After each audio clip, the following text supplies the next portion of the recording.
Salut à tous. La facture électronique, c'est l'une des thématiques clés, vous vous en rendrez compte, de cette 7e édition de Future of Finance. Et pour cause, on va en parler avec Sedge et je pense que les messages seront les mêmes, mais on va poser la question à Christophe Adam qui m'accompagne. Et pour cause, parce que, juste commencer par là, Christophe, parce qu'ensuite on va aller sur l'ensemble de ce que Sedge met en place pour que tout cela se passe bien et pour surtout qu'il y ait, comme l'intitulé de ce petit programme, de cette capsule, pour qu'il y ait des bénéfices à cette facturation électronique. Mais le temps presse, quoi. Il n'y a plus de temps à perdre, on est d'accord. Si on peut commencer là-dessus pour les directions financières et pour les organisations, il faut s'y mettre là, vraiment très très sérieusement. Oui, il faut s'y mettre, effectivement. Ouais, c'est une vraie révolution, cette généralisation de la facture électronique. Alors, ce n'est pas totalement nouveau non plus, parce qu'on parle de DI, on parle de Chorus Pro, on parle finalement de dématérialisation déjà depuis un certain nombre d'années. Donc, on s'était déjà un petit peu préparé, mais là, effectivement, la loi, c'est une obligation, c'est un cadre, et ça va être aussi une massification finalement des échanges de factures qui vont être dématérialisés et qui vont entraîner finalement des changements, des transformations dans l'organisation des entreprises. Moi, j'entends des experts comme toi prévenir les entreprises de ce que, attention, les changements en fait sont profonds. Vous verrez, si vous regardez l'ensemble de nos programmes sur la plateforme Future of Finance, notamment la directrice des comptabilités d'Aéroports de Paris, qui dit « Moi, j'ai le sentiment que beaucoup de comptables même n'ont pas encore pris la mesure des transformations que va permettre la facture électronique. » Alors, je pense qu'il faut aussi démystifier un petit peu pour commencer. Vas-y, très bien. Je démystifie parce qu'on parle de facture. Pour le coup, ce n'est pas quelque chose d'obscur pour les entreprises. On parle de la vie d'une facture. Donc, les directions financières maîtrisent le sujet. Là où, effectivement, on peut d'ores et déjà anticiper les grosses transformations majeures qu'il va y avoir en termes d'organisation, c'est en se mettant en ordre de marche autour de 4 axes majeurs, je dirais, de réflexion. Le premier, je pense que c'est tout ce qui va être autour des outils. Faire une cartographie de son système d'information pour voir clairement quels sont les outils qui vont être impactés par la facture électronique. Je vais donner un exemple concret. Est-ce que j'ai un système de saisie, de commande, de facture en interne globalisé? Est-ce que j'ai un portail fournisseur? Est-ce que j'ai des sites de e-commerce, typiquement? Eh bien, tout cela, j'ai besoin de l'identifier et de voir quels sont les éléments de mon système applicatif qui vont avoir des interactions avec la facture. Il y a un deuxième axe qui est, et ça, bien évidemment, on en parle beaucoup, tout ce qui est organisationnel, processus. On imagine bien que demain, la facture ne va plus arriver par la voie du courrier, la voie postale. Elle va arriver directement, zéro papier, dans le système d'information, prête à l'emploi, en quelque sorte. Donc, on va avoir tout un processus opérationnel qui va changer. On précise là, directement dans le système d'information, mais directement sur, alors on ne va pas dire le bureau, mais dans les systèmes comptables. Bien sûr. C'est la grande différence. Elle ne va plus traîner sur le bureau de celui qui a passé la commande. Exactement. Et ça, les comptables en sont ravis d'ailleurs. Ils en sont probablement ravis. Je pense que ça va effectivement simplifier toute une partie de démarche de saisie. Bien sûr. Mais au-delà de ça, ça va aussi changer tout l'aspect organisation en amont par rapport à la réception de la facture. Je vais donner un autre exemple, toujours pareil sur la partie processus organisationnel. Typiquement, les équipes comptables ou finances avaient l'habitude, dans le cadre de factures intra-groupe, intra-filiales, par exemple, de faire ça avec un tableur, un document Word de manière un peu informelle, finalement. Eh bien, demain, ces échanges, ces factures vont devoir passer dans le système facture électronique. De vrais changements organisationnels qu'on peut d'ores et déjà identifier et donc anticiper. Bon, ça fait 2 points. Non, mais ça fait 2 points. Juste, je reviens sur c'est très intéressant. L'ensemble des outils, y compris ton processus, e-commerce, etc. et tout. 2, tout ce que tu viens de décrire là, toute la façon dont intrafiliale on gère l'ensemble des facturations internes, ça fait déjà 2 points qui nous rapprochent quand même du Big Bang, qui nous rapprochent quand même de quelque chose qui est profond. Voilà, mais je te laisse continuer. Qui nous rapproche certes du Big Bang, mais on y reviendra un petit peu plus tard.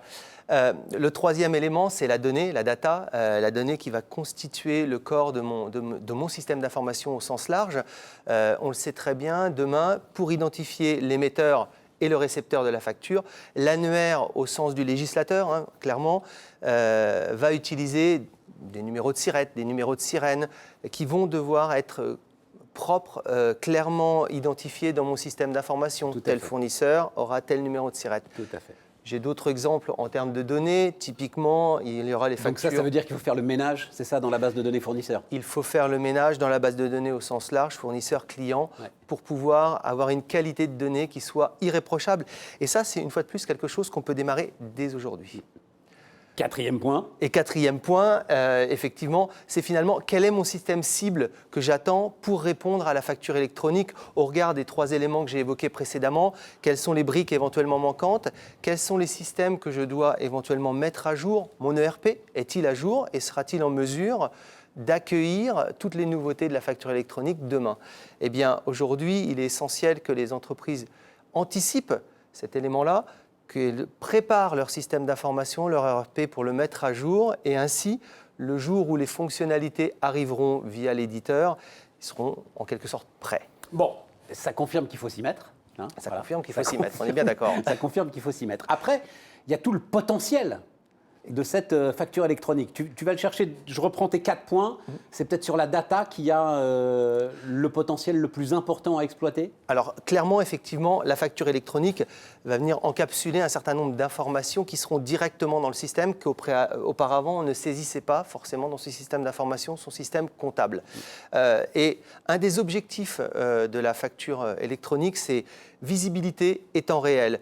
Visibilité pour permettre temps réel, pour que les données arrivent en temps réel ou quasi en temps réel dans son système d'information et pour pouvoir les traiter en continu de manière à avoir justement de la visibilité sur sa trésor, sur tout un tas d'éléments de pilotage. Je vais prendre l'exemple du cycle de vie de la facture. Il va être, défini par différents statuts qui sont normés.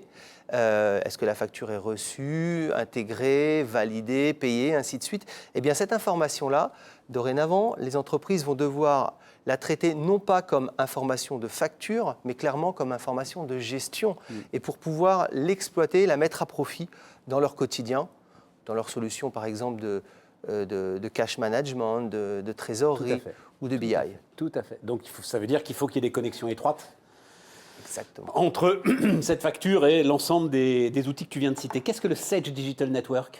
Alors justement, le Sage Digital Network, Sage a décidé d'aller au-delà du simple reporting ou de la BI par rapport à ces données complémentaires de la facture et de les intégrer dans un environnement, je dirais, qui va permettre de collaborer avec toutes ces données de facture. L'idée, en clair, c'est la Sage Digital Network se nourrit des données provenant des interactions des clients Sage, mais également des acteurs de tout leur écosystème.